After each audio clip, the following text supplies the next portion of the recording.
ಪ್ರಿಯರಾದವರೇ, ಯೇಸುಕ್ರಿಸ್ತನ ನಾಮದಲ್ಲಿ ನಿಮಗೆ ನನ್ನ ಪ್ರೀತಿಯ ವಂದನೆಗಳು. ಹೇಗಿದ್ದೀರಾ? ಚೆನ್ನಾಗಿದ್ದೀರಾ? ಈ ಸ್ಥಳವನ್ನು ನೋಡೋದಕ್ಕೆ ಸುಂದರವಾಗಿದೆ ಅಲ್ಲ? ಈ ಸ್ಥಳವು ದಕ್ಷಿಣ ಅಮೆರಿಕಾದ ಬ್ರೆಜಿಲ್ ಎಂಬಂಥ ದೇಶದಲ್ಲಿ ಇರುವಂಥ ಒಂದು ಸಮುದ್ರ ತೀರ. ಇದು ಬಹಳ ಸುಂದರವಾಗಿದೆ. ಸುತ್ತಲೂ ಬೆಟ್ಟಗಳು, ಅದರ ಮೇಲೆಲ್ಲ ಮನೆಗಳು ಇದೆ. ಇದು ಅಟ್ಲಾಂಟಿಕ್ ಮಹಾಸಾಗರ. ಇಲ್ಲಿಯವರೆಗೂ ಕೂಡ ಅದರ ತೀರ ಇದೆ, ಅಟ್ಲಾಂಟಿಕ್ ಮಹಾಸಾಗರ. ಬಹಳ ಸುಂದರವಾಗಿದೆ, ಒಂದು ದೊಡ್ಡ ಸಮುದ್ರ ತೀರ. ಬಹಳ ಆಶೀರ್ವಾದವಾದ ಒಂದು ದೇಶವಾಗಿ ಇದು ಇರುವುದನ್ನು ನಾವು ನೋಡಬಹುದು. ಈ ದೇಶದಲ್ಲಿ ಕೂಡ ಒಂದು ಉಜ್ಜೀವನವನ್ನು ದೇವರು ಕಟ್ಟಲೆ ಇಟ್ಟಿದ್ದಾರೆ.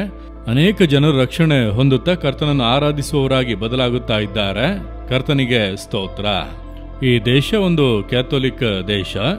ಈಗ ಅನೇಕ ಜನರು ರಕ್ಷಣೆ ಹೊಂದಿ, ಅಭಿಷೇಕ ಹೊಂದಿ, ಆತ್ಮಿಕ ಅನುಭವಗಳನ್ನು ಹೊಂದಿರುವವರು ಬಹಳವಾಗಿ ಹೆಚ್ಚುತ್ತಾ ಇದ್ದಾರೆ. ಸುಮಾರು ಅರ್ಧಕ್ಕೂ ಹೆಚ್ಚಾಗಿ ಈ ರೀತಿಯಾಗಿ ಹೆಚ್ಚಿದ್ದಾರೆ ಎಂಬುದಾಗಿ ಕೇಳಿದಂತಹ ಸುದ್ದಿಗಳಲ್ಲಿ ಇಲ್ಲಿ ಬಂದ ನಂತರ ಅರಿತುಕೊಂಡೆವು. ಇಲ್ಲಿ ಸುಮಾರು 21 ಕೋಟಿ ಜನರು ಇದ್ದಾರೆ. ಈ 21 ಕೋಟಿ ಜನರಲ್ಲಿ ಹೆಚ್ಚಿನ ಪಾಲು ಜನರು ಈಗ ರಕ್ಷಣೆ ಹೊಂದಿ, ಅಭಿಷೇಕ ಹೊಂದಿ ಕರ್ತನಿಗಾಗಿ ಹೇಳುತ್ತಾ ಇದ್ದಾರೆ. ಇಡೀ ದೇಶವನ್ನು ಕರ್ತನು ರೂಪಾಂತರ ಪಡಿಸುತ್ತಾ ಇದ್ದಾನೆ. ಕರ್ತನಿಗೆ ಸ್ತೋತ್ರ. ಕರ್ತನ ಬೆಳಕು ಈ ದೇಶದ ಮೇಲೆ ಹರಡುತ್ತಾ ಇದೆ. ಈಗ ನಿಮ್ಮನ್ನು ಕುರಿತು ದೇವರೊಂದು ಕಾರ್ಯವನ್ನು ಹೇಳುತ್ತಾರೆ. ಏನು ಗೊತ್ತಾ? ಮತ್ತಾಯ 5ನೇ ಅಧ್ಯಾಯ 14ನೇ ವಾಕ್ಯ. ನೀವು ಲೋಕಕ್ಕೆ ಬೆಳಕಾಗಿದ್ದೀರಿ. ನಿಮ್ಮ ನುಡಿಯ ಹೇಳುತ್ತಾರೆ, ನನ್ನ ಮಗನೇ ನೀನು ಲೋಕಕ್ಕೆ ಬೆಳಕಾಗಿದ್ದಿ, ನನ್ನ ಮಗಳೇ ನೀನು ಲೋಕಕ್ಕೆ ಬೆಳಕಾಗಿದ್ದಿ.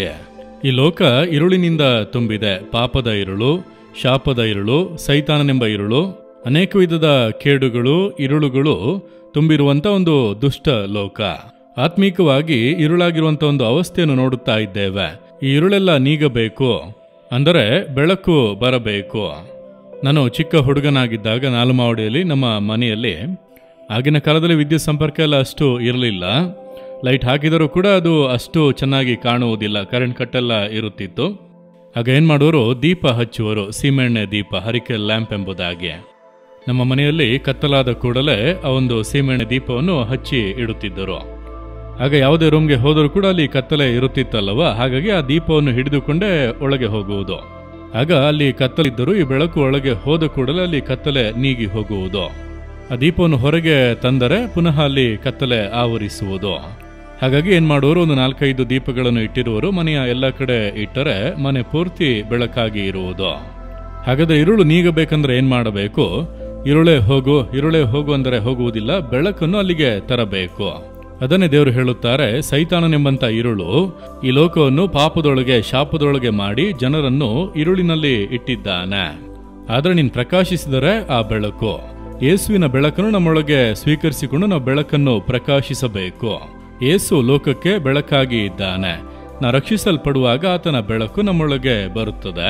ನಾವು ಬೆಳಕಿನ ಮಕ್ಕಳೆಂಬುದಾಗಿ ವಾಕ್ಯವು ಹೇಳುತ್ತದೆ.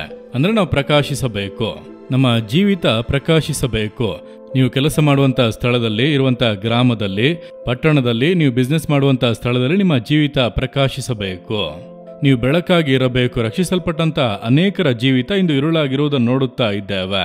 ಸ್ವಾರ್ಥಕ್ಕೆ ಅವಕಾಶ ಕೊಟ್ಟು, ಪಾಪಕ್ಕೆ ಅವಕಾಶ ಕೊಟ್ಟು ಆ ಬೆಳಕು ಮೊಬ್ಬಾಗಿ ಇರುಳು ಬಂದು ಬಿಡುತ್ತದೆ. ಆ ದೀಪದಲ್ಲಿ ನೋಡಿರಿ, ಚಿಮಿಣಿಯನ್ನು ಇಡುತ್ತಾರಲ್ವ, ಅದು ಹಾಗೆ ಮಸಿ ಹಿಡಿದು ಕಪ್ಪಗೆ ಆಗುತ್ತದೆ, ಬೆಳಕು ಹೊರಗೆ ಬರುವುದಿಲ್ಲ. ಆಗ ನನ್ನ ತಾಯಿ ದಿನ ಸಂಜೆ ಏನ್ ಮಾಡುವರಂದರೆ, ಬೂದಿಯೆಲ್ಲ ಹಾಕಿ ಚೆನ್ನಾಗಿ ತೊಳೆದು ಶುದ್ಧ ಮಾಡಿದ ಮೇಲೆ ಆ ಕೊಳೆಯೆಲ್ಲ ಹೋಗುತ್ತದೆ, ಬೆಳಕು ಚೆನ್ನಾಗಿ ಹೊರಗೆ ಪ್ರಕಾಶಿಸುವುದು. ಹಾಗೆ ನೀವು ನಿಮ್ಮ ಜೀವಿತದಲ್ಲಿ ಪಾಪಗಳು, ತಪ್ಪಾದ ಅಭ್ಯಾಸಗಳು, ಲೋಕದವರಂತೆ ನಡೆಯುವಂತ ಕಾರ್ಯಗಳಿಗೆ ನೀವು ಅವಕಾಶ ಕೊಟ್ಟರೆ ನೀವು ಜೀವಿತದಲ್ಲಿ ಬೆಳಕನ್ನು ಬೀರುವುದಕ್ಕಾಗದು. ನೀವೇ ಇರುಳಾದಿರಿ. ಈಗ ನೀವು ಇರುವಂತ ಸ್ಥಳದಲ್ಲಿ ಇತರರು ಕೂಡ ಇರುಳಿನಲ್ಲಿ ಬಾಧಿಸಲ್ಪಟ್ಟಿದ್ದಾರೆ. ದೇವರು ಹೇಳುತ್ತಾರೆ, ನೀನು ಲೋಕಕ್ಕೆ ಬೆಳಕು ಮಗನೇ, ನೀನು ಪ್ರಕಾಶಿಸಬೇಕು. ಮಗಳೇ, ನೀನು ಪ್ರಕಾಶಿಸಬೇಕು. ನಿನ್ನಲ್ಲಿ ಯೇಸುವನ್ನು ಇತರರು ನೋಡಬೇಕು. ಯೇಸುವಿನ ಸ್ವಭಾವವೇ ಬೆಳಕನ್ನು ತರುವುದಕ್ಕೆ ಸಾಧ್ಯ.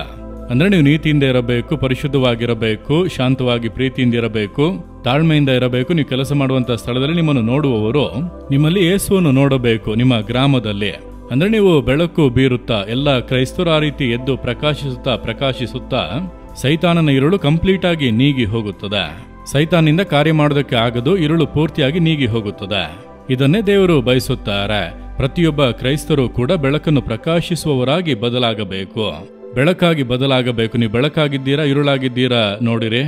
ಪ್ರಾರ್ಥಿಸುವುದಿಲ್ಲ, ಸತ್ಯವೇದ ಓದುವುದಿಲ್ಲ, ಪರಿಶುದ್ಧತೆ ಬಗ್ಗೆ ಚಿಂತೆ ಇಲ್ಲ, ಯಾವಾಗಲೂ ಕೂಡ ಈ ಲೋಕದಲ್ಲಿ ಹೇಗಾದರೂ ಹಣ ಸಂಪಾದಿಸಬೇಕು, ಹೇಗಾದರೂ ಅದು ಮಾಡಬೇಕು, ಇದು ಮಾಡಬೇಕು, ಹೀಗೆ ಹೋಗುತ್ತಾ ಇದ್ದರೆ ನಮ್ಮ ಜೀವಿತ ಬೆಳಕಾಗಿರುವುದಿಲ್ಲ, ಅದು ಇರುಳು.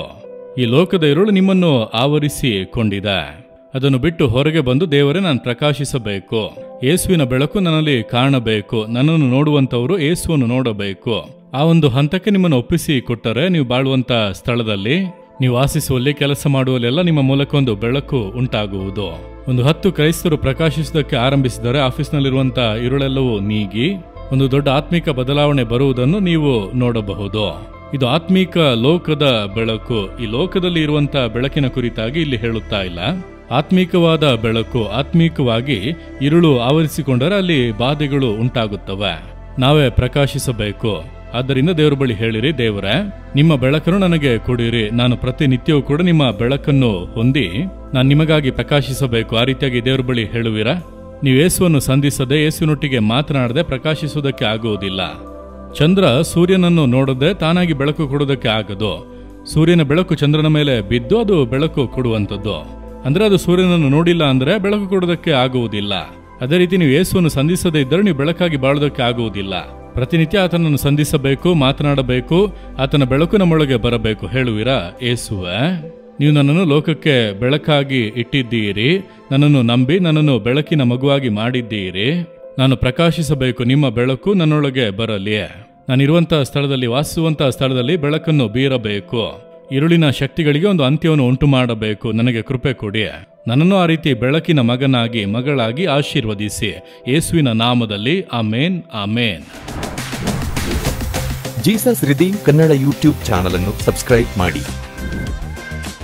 ಸಬ್ಸ್ಕ್ರೈಬ್ ಬಟನ್ ಕ್ಲಿಕ್ ಮಾಡಿ ಮತ್ತು ಬೆಲ್ ಬಟನ್ ಒತ್ತಿ. ಅನುದಿನ ಕಾರ್ಯಕ್ರಮದ ಮಾಹಿತಿ ಪಡೆಯಿರಿ.